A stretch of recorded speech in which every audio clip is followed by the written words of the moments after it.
रात के करीब 11 बज रहे थे और सोशल मीडिया पर अचानक एक मैसेज आग की तरह फैलने लगा।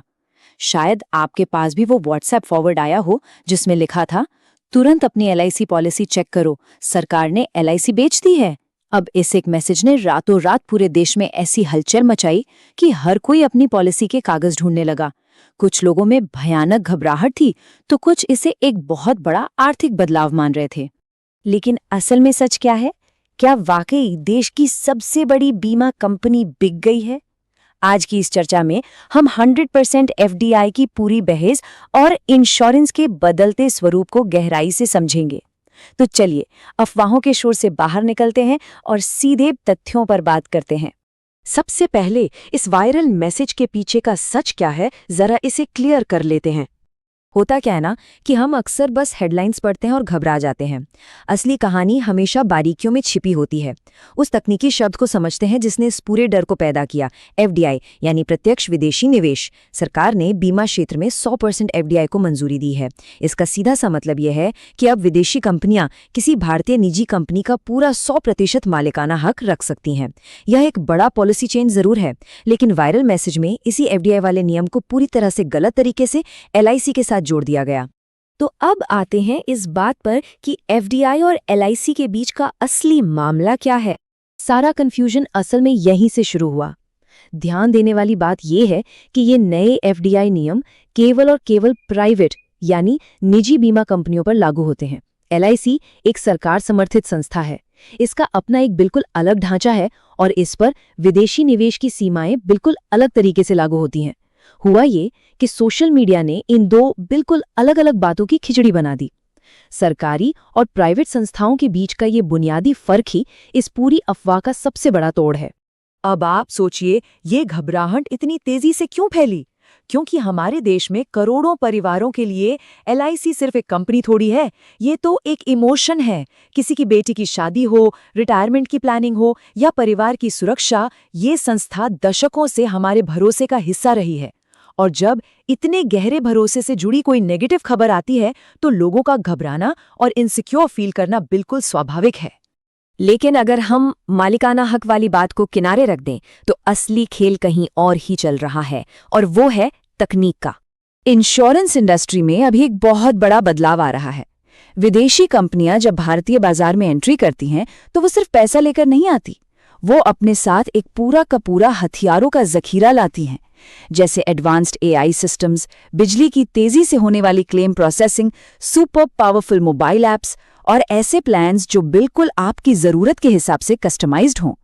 असल में जो असली कंपटीशन है वो ओनरशिप का है ही नहीं, वो इस तकनीकी आधुनिकीकरण का है। मतलब सोच कर देखिए कि आने वाले समय में मुकाबला कितना तगड़ा होने वाला है। एक तरफ वो पुराने तरीके हैं जहां कागजी कार्रवाई में हफ्तों का समय लग जाता है, और दूसरी तरफ ये नई तकनीक है जहां स्मार्टफोन से बस 2 मिनट में आपको डिजिटल अप्रूवल मिल जाता है। ये जो तकनीकी फासला है ना, यही आज के बाजार का नया कुरुक्षेत्र है। अब सिर्फ ब्रांड का नाम होना काफी नहीं है, आप कितनी आसानी से और कितनी जल्दी सर्विस देते हैं यही तय करेगा कि आप टिकेंगे या नहीं। इसमें कोई शक नहीं कि भारतीय संस्थाओं के पास दशकों पुराना भरोसा है जो किसी भी बाजार में सबसे बड़ा एसेट होता है। लेकिन क्या सिर्फ भरोसे के दम पर भविष्य की जंग जीती जा सकती है? बिल्कुल नहीं। अगर पुरानी और पारंपरिक संस्थाएं खुद को मॉडर्न नहीं बनाती तो आने वाले 10 से 15 साल उनके लिए सर्वाइवल की बहुत बड़ी चुनौती बन जाएंगे। जो समय के साथ नहीं बदलते वो इतिहास बन जाते हैं। आज की डेट में भरोसे और तकनीक का कॉम्बिनेशन ही सक्सेस की गारंटी है। चलिए अब उस सवाल का जवाब देते हैं जो हम सबके लिए सबसे ज्यादा जरूरी है। हमारी मौजूदा पॉलिसी का क्या होगा? जिन लोगों ने अपने जिंदगी भर की कमाई बीमा पॉलिसियों में लगा रखी है, उनके लिए जानना बहुत जरूरी है। क्या आपकी मौजूदा पॉलिसी बंद हो जाएगी? जी नहीं, बिल्कुल नहीं। क्या मैच्योरिटी का पैसा सेफ है? 100% सेफ है। क्या बोनस के नियम अचानक बदल दिए जाएंगे? एकदम नहीं। और हाँ, आपका क्लेम करने का तरीका भी पहले की तरह ही पूरी तरह से वैलिड रहेगा।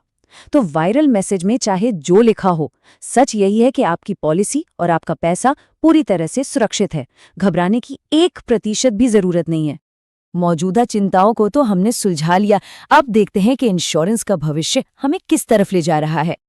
आने वाले समय में इंश्योरेंस पूरी तरह से बदल जाएगा। ये सिर्फ एजेंट्स पर निर्भर नहीं रहेगा। शुरुआत होगी आपके डिजिटल हेल्थ डेटा को कलेक्ट करने से। उसके बाद आर्टिफिशियल इंटेलिजेंस इस डेटा का एनालिसिस करेगा और ये तय करेगा कि आपका रिस्क प्रोफाइल क्या है। और फिर इसी डेटा के आधार पर सिर्फ आपके लिए एक खास प्राइसिंग तय की जाएगी। ये एक बिल्कुल डेटा ड्रिवन और स्मार्ट फ्यूचर की शुरुआत है। और इसका सीधा असर आपकी जेब पर पड़ने वाला है। इंश्योरेंस का वो पुराना सिस्टम जहां सबके लिए लगभग एक जैसा प्रीमियम होता था, वो अब खत्म हो जाएगा। अगर आप फिट हैं, आपका रिस्क कम है, तो आपके लिए प्रीमियम काफी सस्ता हो सकता है।